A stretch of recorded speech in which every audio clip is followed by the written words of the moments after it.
Hello and welcome to the Life After Diets podcast. I'm Sarah Dosanjh, psychotherapist and author of the book I Can't Stop Eating.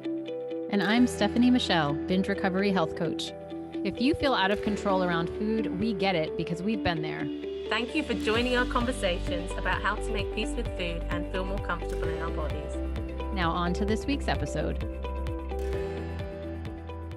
For the benefit of the listeners, Steph, what you wearing? My leggings, which are pretty typical for me, and a striped shirt that I got from Stitch Fix not too long ago. Well, I'm wearing my usual black long sleeve top and black leggings. I look like I'm backstage at a play or something. And That's a good description. We get a lot of questions, don't we, about fashion, about clothing. And I have about 2 pieces of advice that I give to people, which is wear what you feel comfortable in and get rid of clothes that don't fit you, or at least put them somewhere else so that you're not confronted with them every time you open your wardrobe. And Yeah. then that's it. I'm out of Good advice. pieces of advice as a starting point. But today we have Dacy from Mindful Closet on to talk to us more about styling and her services of helping people figure out what they like. And as she talks about clothing and what do we like, what do we want, and being able to navigate that in fashion. Yeah. What material are we going to put on these meat suits? That's what we're going to talk about today. No, I loved talking to her. I think this is a conversation that's kind of overdue, and I think her services are really cool. She's someone who is worth a follow, and yeah, I'm excited for this conversation. So I hope everyone enjoys. So with this particular topic, I feel like this is completely out of my wheelhouse. We've got Dacy with us today, and Dacy talks about clothing and how to express yourself through clothing. And one of the reasons why Steph and I talked about getting a guest on was because this is not something we talk about very much. So welcome, Dacy, and thank you so much for joining us today.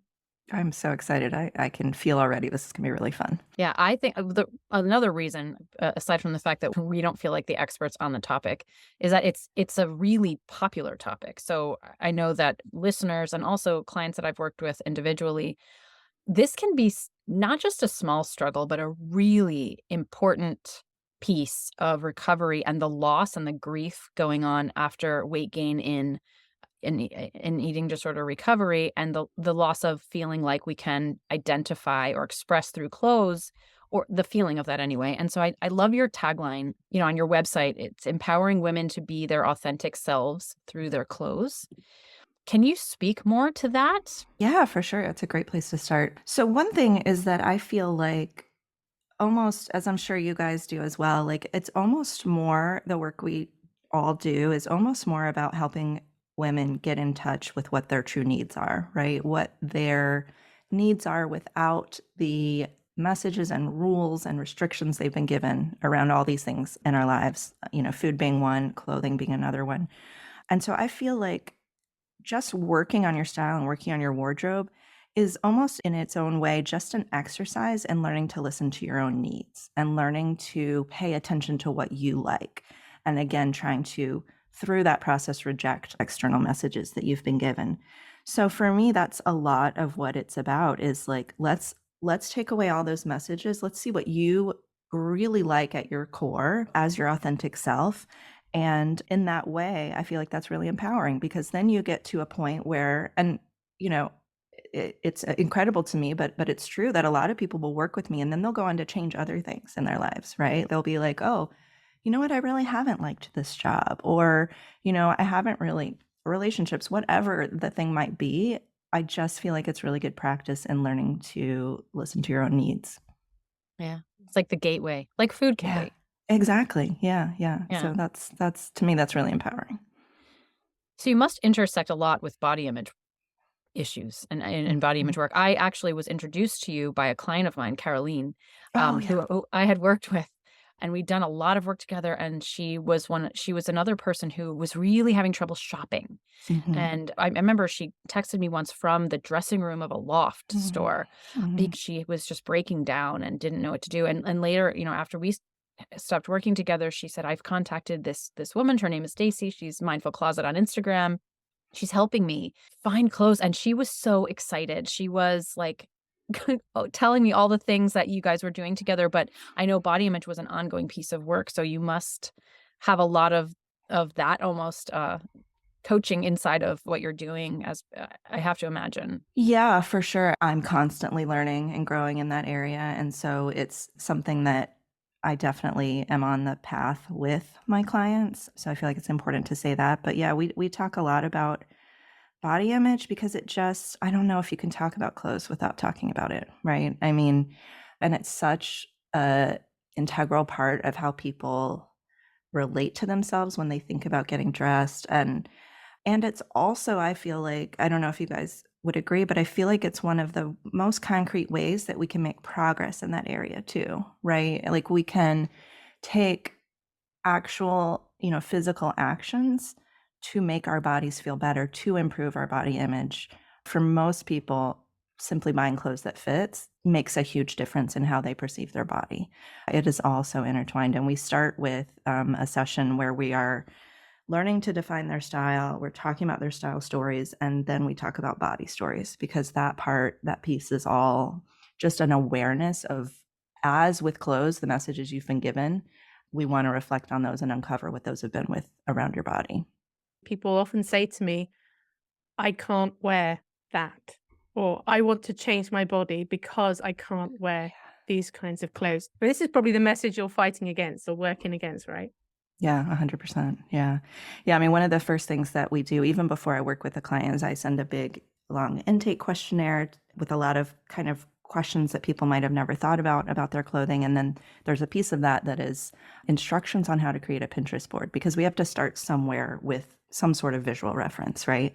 And so the instructions that I give about creating that Pinterest board are very specific because it can be really uncomfortable. It can be triggering to go on Pinterest and look at the bodies that mostly show up there, Yeah. right? Like mostly thin white women. And we work really hard to be able to isolate the aspects of the aesthetic style from the body of either what you're seeing or your own body. And so the instructions I give people are to go on like a gut instinct and like, if you're scrolling through images and you see something that catches your eye, let's pin it. Let's pin anything that just catches your eye, anything that you feel some sort of ping of like, oh, I like that. Oh, that's cool, and do it quickly, because what happens to everyone is we see an image we like something about the style. We don't even have to know what it is, but immediately the thoughts come rushing in, right? Of like, oh, I could never wear that. That wouldn't work on my body. Or even I have nowhere to wear that, or, I have nowhere to go, just whatever the things are. And so we work really hard in that first initial exercise to pay attention again to what you like without those other messages crowding in. And then I want to add too that we kind of usually have to go back and do a second round because we also want to acclimate to seeing bodies similar to ours in the styles that we like. And so often we have to go back and kind of revise. But that first step is really like trying to separate those things.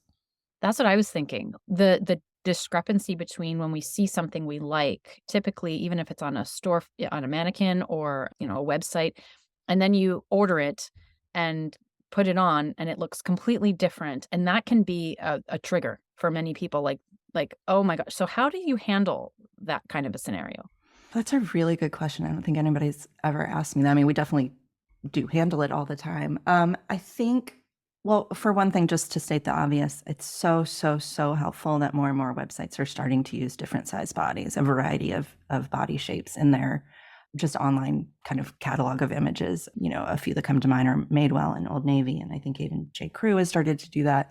Universal Standard was one of the first ones who really showed on an absolute, they show an image in every size that they make, which is really incredible. And that, costs businesses a lot of money because obviously they have to have more models and more images and things like that. But just in case someone out there is not aware of that, that's super, super helpful.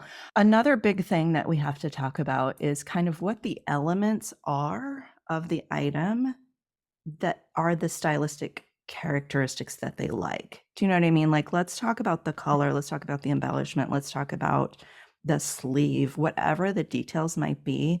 Those are the things that we want to focus on and how they relate to what you like, as opposed to what it's going to look like, as opposed to what it looks like on that model. And then another really big thing is that we try really hard to focus first on again, separating these things from our bodies. And so if we get the garment, even before we put it on, we want to look at it and see, like, does it feel nice? Is the fabric nice? Do I really like these details, again, that we talked about that correlate with my style? And then the last thing is we want to put it on and see how it feels before we look.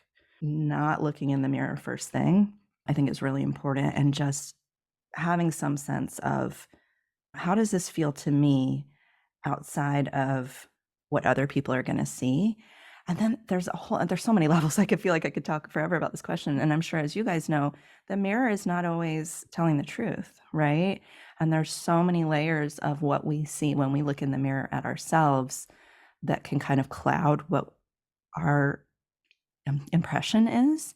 And those are not always true. And so part of my job is to be that objective observer and say, first of all, this looks amazing on you. You look happy. You look like you feel good.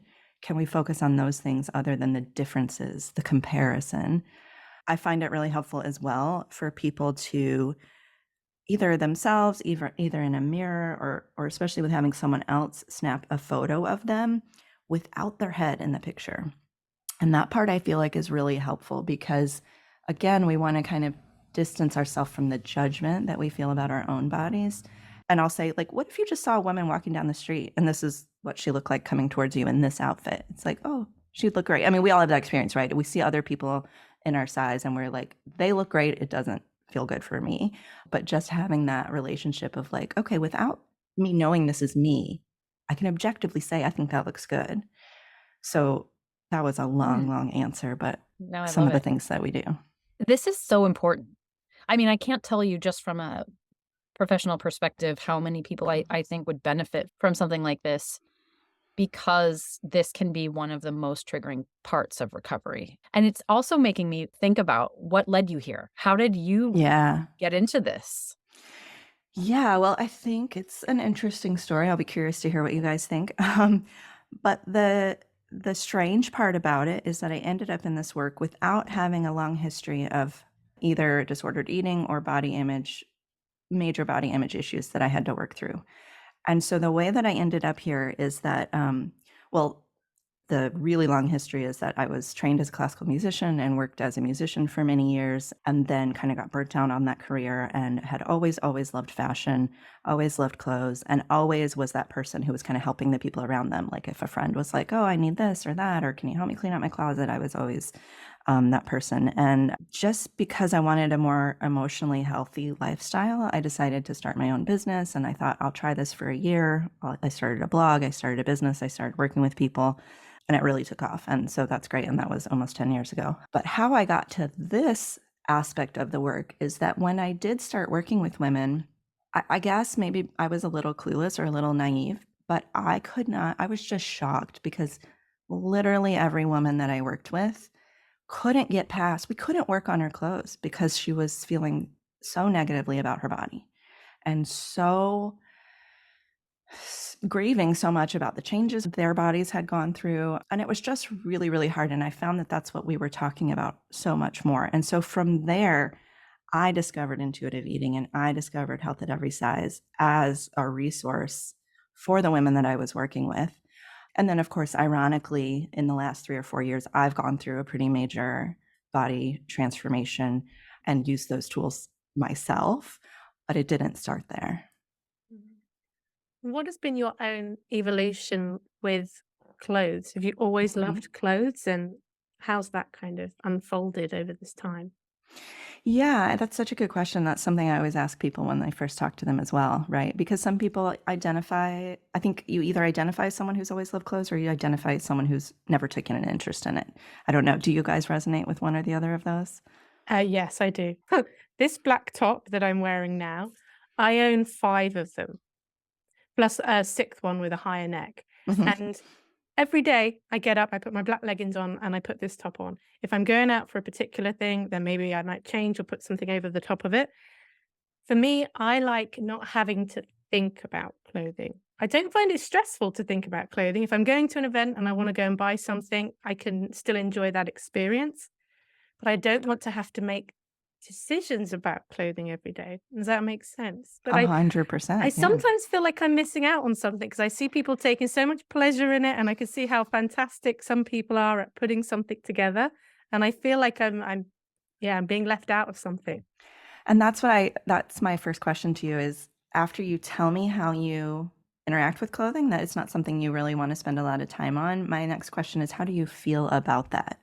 Because a lot of times women, if they are the type similar to you, where they're like, I've never really thought about it that much, but I also feel the need to kind of grow in that area, however you might want to call it, they often feel some shame or guilt around that because it just seems to be one of those messages, again, that we're given that as women or as people socialized as female, that we're supposed to care about all that stuff. And that if we don't, there's something missing, right? And that's so interesting that that's a similar perspective that you have had. And I just want to say, like, go on and just do your thing and like use that energy for the other stuff that you love. And that's an amazing thing to not have to worry about it. And it's an amazing thing to have 5 shirts that you don't have to think about and to not even give one crap, what other people might think about that. And then, of course, on the flip side, and I don't know if this is you, Steph, the flip side is there are people who enjoy it and want to think more about clothes and enjoy picking things out and putting outfits together. And some of us have been socialized to think that there's shame around that like that's superficial to care about. So it's just crazy. Like either way you go, we can't win. I think what it is, though, it's about not wanting to make decisions, not enjoying a variety of clothes. Yep. So I think if I was very wealthy and money was no issue, Yep. I would want somebody to buy my clothes for me and maybe even come around in the morning and put them on me. That would be good. Totally. And I would really enjoy that. Yeah. So yeah, it's decisions. It's having to make decisions that I find myself reluctant to put the energy You could on. also look at it as like a creativity. Like there's something about it that's so creative to put together. And that's what I've seen with clients who have really identified with that. I think for the creative aspect of it, this expresses me. This is what I want. And there's a lot of joy in the process as another lens on it. And I used to be like that when I was in my restrictive days and younger days. I really was into fashion and clothing. Mm. And when I gained weight and started with my binge eating, I went through a period where I couldn't do that. And I refused to do it. And I had a lot of humility around the loss of my identity with fashion. And I never got it back. And it's interesting because it doesn't bother me anymore, but I know that I never really went there again. Like I never rediscovered that part of myself because I just lost it for so long. And our humility episode talks a little bit about that. But it was I guess I learned to care less after a while, but I don't know that I fall in either camp of like, you know what I mean? Okay. I feel like it's this weird middle ground.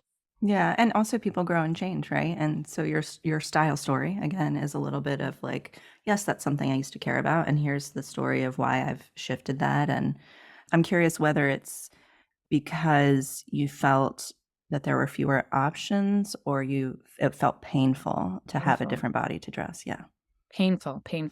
And nothing at the time, especially this is when I was in my 20s, I didn't see anybody who looked like now we can find more models, Right. granted Yeah. not enough, but the inclusivity of the fashion templates was so it was nothing. And this was why I asked the question in the beginning. I would find an outfit I really liked and I would put it on and I'd be like, this doesn't look anything like that. This is made for a very small person. The entire impact of this outfit looks like it can only work on a small person is how I saw it. And so now I'm beginning to find a lot more fashion influencers and I'm actually, my closet is filling up more because I'm finding more things that I'm like, oh, I can see it on my body type and I like that. And now I can do that, but that was not available before.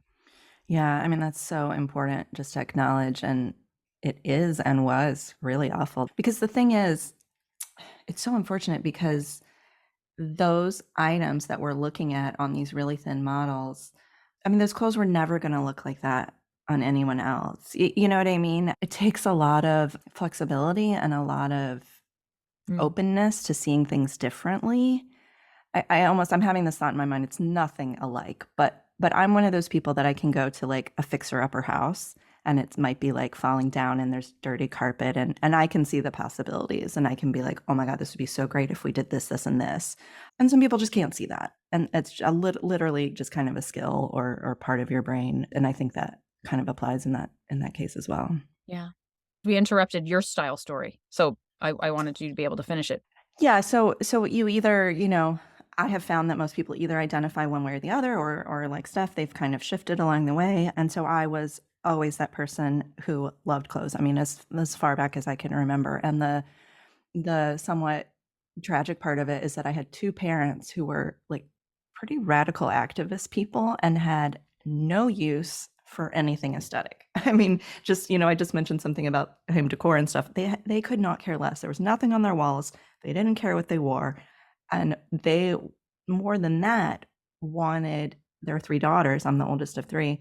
They wanted us not to care, and they wanted us not to spend any time or money on those things. So I wasn't allowed to have the clothes the other kids were having. I wasn't allowed to wear makeup. I wasn't allowed to pierce my ears. I wasn't allowed to have Barbie dolls. I wasn't allowed to watch Disney movies. Those were all, they were so ahead of their time, right? Those were all because they didn't want us to have those, associations of femaleness. And I just got them anyway. I mean, you just can't. It's the water we swim in, right? So I consequently felt a lot of shame around wanting and liking those things, because my parents made it very clear that that was not something that a smart, caring person cared about. And so that was a little bit of growing up. I just had this envy of the other girls all the time, and just felt this sense of being left out in that sense. I never had the right clothes. As I got older, I started being able to experiment, more and more. And when I was released from my parents', constrictions, then I've never thought of it this way. And again, I don't want to minimize, but I kind of went crazy with clothes. Do you know what I mean? Like I was like, oh, now I can experiment with anything, and bought a lot and tried lots of styles. And I was always watching like the fashion shows out of Paris and Milan, and trying to achieve those looks and trying to be this like fashion girly. And that also was not quite me. So eventually in my 30s, I kind of found the middle ground and relaxed into my own style, which is very simple and easy and pretty minimal, but feels really comfortable to me. It's like that boomerang effect, no matter what it's about. Right? Yeah, exactly. And I appreciate you saying this, because I'm a mom to three girls, and I appreciate the perspective of like, it happens anyway, and also what happens when we are pulled to one direction so much. So just as a side note. Oh yeah, that's so interesting. Yeah. Yeah, three girls is a lot. Oh yeah. Yeah, I'm as I said, I'm one of three, and then my youngest sister has three as well. So we have lots of girls. It made me think that you just can't win as a parent, really. No, absolutely not. Yeah. If you want connection and support around any of the topics we talk about on the podcast, we would love for you to join our membership community. Members have access to monthly online support groups, a private Facebook group, live episode recordings, and member-only Q&As. If you would like to join us, please head to lifeafterdietspodcast.com/community. Now let's get back to the episode. Have you ever heard of aphantasia? Oh, is that? Remind me what it is. I think I know what it is, but yeah. In the most kind of layman terms, you don't have a mind's eye. Yes, right. Yeah. It made me think of it. You said, when you go into somewhere, you see the possibilities. Yeah. So I'm someone self-diagnosed with aphantasia. So Got it. I can close my eyes now and I can't even picture my own father's face. I know what it looks like. I just can't conjure it up. Yep. But in my mind, I can't put things together. So I'm now remembering all these things back as a teenager where I cared more about what I wore then. I'd copy other people's style if I liked that. I have on many occasions walked in a store and where they've put an outfit together on the mannequin, a few different pieces, gone, I'll just buy everything on that mannequin. Take it all. Yeah, exactly. Because I just can't put it together in my mind. And I think that might be part of it now. It's just the penny's just dropped when you've been talking. Yeah. And actually that's huge for me as well, because that is a really common complaint of a lot of my clients, is they just feel like I just can't put things together. And the funny thing is that when we work together, I'm like, what are you talking about? Everything you put together looks great, and also I feel like it's just pick a top and a bottom, like, I mean, again, that's just maybe because that's how I see things, but that might be a really big part of it. That's so interesting to me. And I guess I know I can put something together and it will look fine, but I can't picture it first. So I don't think I'm stressing or second guessing what I'm putting together, but I can't create that image in That's my so mind. interesting. Now I feel sad about that. So I've realized. Oh, yeah, it is interesting when you find out things that, and again, I think it's because a lot of the conditioning of like, well, we're supposed to be able to do that, and I've somehow failed. I don't know if that, again, that may not be for you, but I have people that feel that way sometimes. I just want to say too that I don't know that I can really visualize outfits so much that I do a lot of it in visual inspiration and copying things, as you said. And I think that's absolutely a great way to go about it, especially if you feel like you don't know what to do. Like just copy something straight up. I do it all the time. I literally just posted something on my Instagram yesterday that was an outfit that I copied from Pinterest. Again, looks totally different on me, but the items are kind of the same. And I think that's a completely fine way to go about it as well. Can I ask a question? For somebody who, let's say, who has put on weight and feels like every time I put something on, I just feel like I look frumpy. Mm-hmm. What is what happens there? Yeah, so this is a really tough combination of things that's hard to untangle.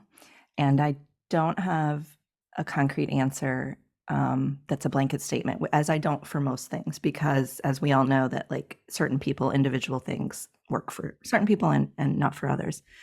Um, so, one thing is that I find this is usually a result of the proportions that we're used to seeing being somewhat off balance, and also often clothes not fitting your body well. And I don't mean that they should be flattering or anything. I certainly don't ever use that word, but I mean that they're not actually the right size for you. Like maybe they're too big or maybe they're too small. And so often it'll be something like someone's wearing an oversized top and then they're wearing a pant with a loose leg as well. And it just feels frumpy. It feels like they're drowning a little bit in their clothes. However, for me, that's super complicated because I know that our eyes are acclimated to certain proportions because that's what we've been conditioned to view it as the ideal standard of beauty and the ideal proportions for bodies, right? And I know that, going back to like Sabrina String's Fearing the Black Body, that those are things that were decided by pseudoscientists, hundreds of years ago, that these were the ideal proportions. And so it's really hard for me to kind of untangle that sometimes, because I don't want to perpetuate those standards, but also often that's what it is. And we have to live in the world we live in. If it looks frumpy to you, then it looks frumpy to you, and you can adjust something to make it feel better. But yeah, does that answer your question? Yeah. Yes. And I think even just your perspective, because some people may not even have this perspective of like the balance between maybe something flowier on top versus the bottom and the way that's being. Because I had this conversation recently with somebody who was like, "Oh, I never even thought of it like that." Like having that wouldn't be something that would occur to me to recognize if you, especially if you maybe don't have a visual sort of Right. inclination in that way and you're not seeing it. So you're really deconstructing the elements of style that you may be able to see that somebody else maybe not. So having a trained eye to be able to look at that might be part of a fix, as well as that open-mindedness. I think you really hit on something with that idea of being able to veer away from what we see, and that's something that Exactly. when we're predicting that it should look like this, how rigid we are in that we won't be able to see otherwise. And so this learning to see imagery that might be, more like this is what my body looks like in clothes, getting more familiar with that. And I think part of what you must do is offer people the support and the space and the time to do that in a very intentional way, because we have to sort of expose ourselves to our image in clothes. Whereas I think maybe the instinct for so many people is to just not, which is what I did. It's just like, never mind. I'm not going to look. I'm not going to do it. Yeah. And so I never got used to it. Yeah, absolutely. I mean, I think one of the most common pieces of advice about body image is retraining your eye, right? And I feel like my eye has definitely been retrained over the last few years, that I've shifted what I look at in terms of bodies out in the world and on the internet. I can definitely see that. I'll be quite honest. Sometimes now, if I'm shopping for a client, I'll go to a website and I'll be like, God, that woman just looks really strange to me. She's so thin. Like it just looks odd, because I'm just kind of acclimated to more curves, more volume. But Yeah, it's a really important part of the whole process is retraining that. And as you said, being able to, I think part of it is being able to see ourselves as other people see us because no one else ever sees us in the negative light that we do. I mean, at least I hope not. If they do, they're crap people and we don't need to worry about Yeah. what they think. More than a comment than a question, because I'm guessing that the majority of people who come to work with you have already decided, I'm willing to invest in clothing and dressing my body and expressing myself through my clothes. But I was wondering what you might say to that subset of people who are in bodies that are bigger than they would like. And the thought of spending money and making that investment in clothes when there's part of their mind that is still going, yeah, but what if I lose weight? Or I'm still really hoping that intuitive eating is going to lead to weight loss, whatever that might be, that whole, I can't quite accept my body where it is. What would you say to people in that position? Oh, I have so many things I would say. I have so many thoughts. The first one is that no matter where you are or what's happening in the future or what has happened in the past, you deserve clothes that fit today. And the worst thing, the thing that I almost think one of the things that makes you feel the worst in your body is wearing clothes that are uncomfortably tight. I mean, there's nothing that feels worse to me, at least. And so, for a couple of things, you don't have to spend a ton of money. You don't have to buy a lot. I mean, again, we were talking about, Sarah with her 5 shirts and me being pretty minimal. I think people forget that gray area and we think, oh, I've got to buy a whole new wardrobe. And maybe my body's going to change in 3 months. And then what's going to happen? And I just, always want to remind people we just need a few things. We can literally go to, I'm trying to think what the British equivalent would be, but we can go to Old Navy or we can go somewhere and we can literally spend $100 or $200 and get you 2 or 3 outfits that you will you will just be able to stop thinking about your body constantly, right? Because wearing clothes that don't fit is that constant, like, it's body checking almost in a way, And then I just want to say, I guess, to kind of, toot my own horn, the things that we learn, the goal is to learn those for life and to learn to be able to discern what you like and what you want to wear at any size. And so you would be able to apply those things should your size change. And then the last thing I want to say is that, you said something, Sarah, about it being like just a really tough thing to do. And it is such a big hurdle. But again, I think I'm, kind of referenced this in the beginning of our conversation, but it's one of those tangible things that you can do that will make progress. Like it's a thing that you can do and it's not mental. I mean, there's mental aspects of it, but it's like you can go and buy clothes and put those on and it's just a really concrete action in this process. So true. I had clients and community members come and they're excited because they've got rid of clothes in their wardrobe that don't fit them anymore. And it's a real landmark moment because it can, when you're throwing out diet culture and doing body acceptance work, it's really hard to measure progress or to have a sense that you're making progress. So I think that's a really great point I want to hang on to. I have another question. So let's say you've got someone come to you and they say, okay, here's my Pinterest pics, and I really like this style. But when I put it on, my stomach gets in the way. And so what I like is that hangy sort of look, that hangy layered look, let's say. But when I put it on, all you see is my stomach and it doesn't look like that on me. So now what do I do? Because that's actually the style that I like, but it's almost contingent upon having a flatter stomach. Yeah, I mean, again, I want to see the visual, you know what I mean? Yeah. And I want to know whether it's a drapiness of the fabric. I want to know whether it's an oversized aspect of the fabric.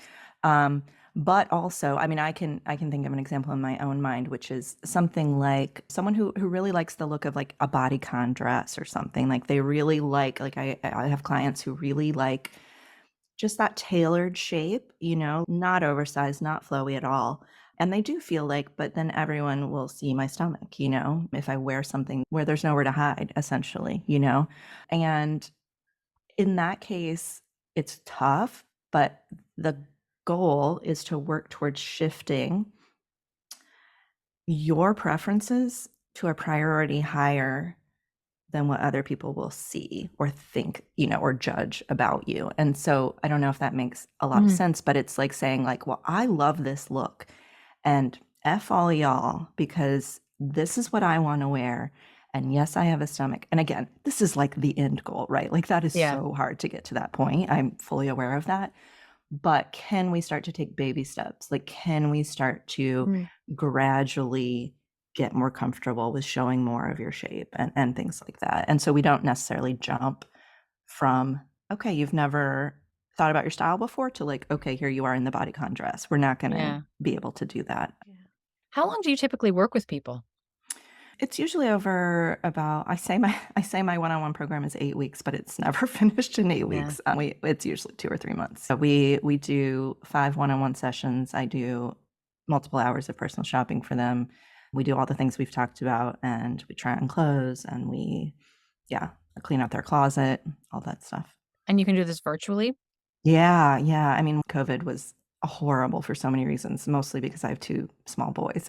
But the silver lining was that everything in my business switched to virtual, as I'm sure a lot of yours did. And I found I had already been doing a few people virtually, but yeah, it works great. I mean, literally the one thing is that sometimes I cannot tell the texture of the fabric, and sometimes I can't distinguish between shades of dark blue and black on the screen, but pretty much literally everything else I'm fully comfortable with and works just fine. Can we talk about special occasions? For sure. This is a biggie. To those who feel that anxiety ramping up, maybe even in months or weeks in the build up to it, about what to wear when there's this sort of socially enforced expectation that you will dress up, that you will look quote unquote nice, whatever that means. What tips would you give to somebody who's feeling really anxious about something big like that that's upcoming? Yeah, it's so interesting because I'm thinking in my head that there's 2 avenues of advice that I could give. I mean, one is from my minimalist perspective, which is that I just want to kind of remind everyone we don't need to buy something new for every occasion. And, it's okay to show up in the same thing you wore to the last wedding you went to and all of those things.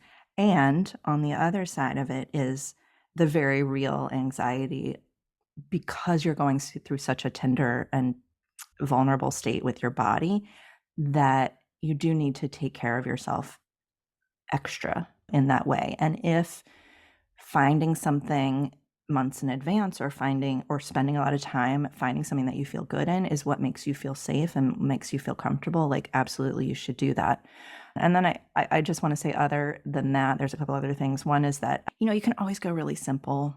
I mean, I think people always feel like I always call it Pinterest perfect. Like people feel like they have to go over the top or just be like the cutest dressed or have the cutest outfit. And like, you know what? It just doesn't always have to be that way. Like you can go to things, and I've done it many times where I'm like, I don't feel like the absolute most fashionable version of myself, but I'm going out to dinner and I'm just going to forget about it. I'm just not going to worry about it. And so there's that aspect. And then the other aspect is I think rental and borrowing and things like that are great for occasions because of just wanting to have something special and not wanting to necessarily spend $300 on something that you're not going to wear often. Yeah. I've had people perhaps with smaller social events where they're not buying something new, decide what they're going to wear a week in advance because they know Right. before the social event is when they're going to be at their most anxious, hardest Exactly. time to make a decision and to feel good in what you're wearing. But if the decision has already been made earlier, it's not a decision you then have to make to deal with on Yeah. top of the anxiety. Yeah, exactly. And I think that's really great advice. Yeah, for sure. Of course, that's probably like a personality trait of procrastination or not. But yeah, if you can, definitely try and knock that one out ahead of time. Yeah.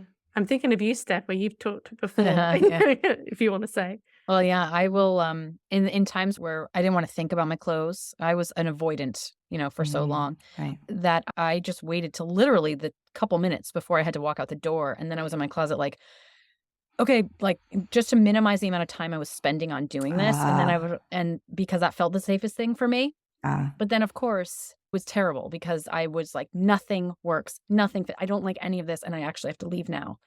So it would almost like to preserve my mental health leading up to the event, I paid a bigger price in those mhm. moments before, but that was what I did and all I could do.